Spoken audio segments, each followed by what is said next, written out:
Yo, what's going on, guys? On June 8th, UFC 238, Marlon Moraes will be taking on Henry Cejudo for the bantamweight belt. Yep, the same belt that TJ Dillashaw just relinquished earlier this month because of, well, let's just say extracurricular activities of shoving needles into his body. But you know what? Henry Cejudo gets a chance to win his second belt, and Marlon Moraes gets a chance to reach UFC gold for his first time. Marlon Moraes was a World Series of Fighting champion, and back in World Series of Fighting, I used to watch the guy and I'm like, this guy's gonna be a UFC champion. And ever since he's been in the UFC, I've been singing his praises because this kid is a killer. He's definitely at the top of the heap when it comes to strikers in the UFC. I mean, he has one of the sneakiest head kicks I have ever seen. Somehow his foot or his shin always seems to find his opponent's head. He's really good at mixing up his punches with his kicks, kicking low, faking high. He's just really good at the striking aspect of the game. But let's not forget, he has a great BJJ background.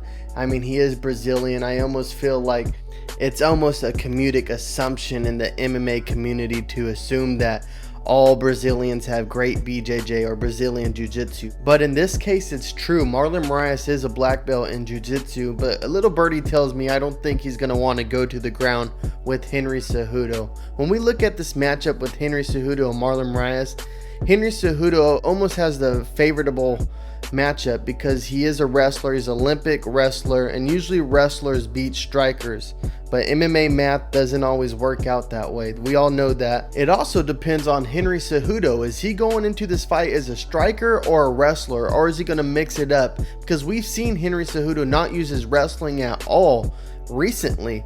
He uses his wrestling less and less, it feels like, as he's getting comfortable with his hands, and he's really gotten good with his hands. So this is an interesting matchup, but I don't think Henry Cejudo would want to stand with Marlon Moraes either. I mean, look at the power. He's the bigger guy, and we've seen him knock out a ton of high-level fighters. But will he be quick enough to catch the flyweight Henry Cejudo?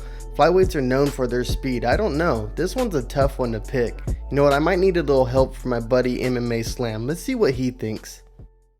Many will not agree with this prediction, but I think Moraes takes it. I'm not sure if he's an underdog or not, but I can see him getting the upset.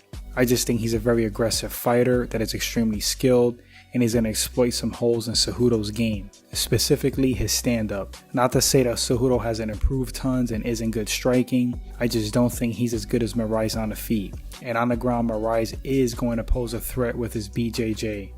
Cejudo's at the top, fought the best in DJ, but Moraes has a ton of experience overall.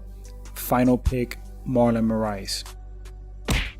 There you have it, MMA Slam going with Marlon Moraes. Anyways, guys, go over to MMA Slam's channel and show him some love. He's another up-and-coming YouTuber like me in the infancy of his channel. He's grinding every day, so I have so much respect for him, and maybe you'll even see me over at his channel doing a video. But that's it for this one, guys. I'll see you next time. Peace.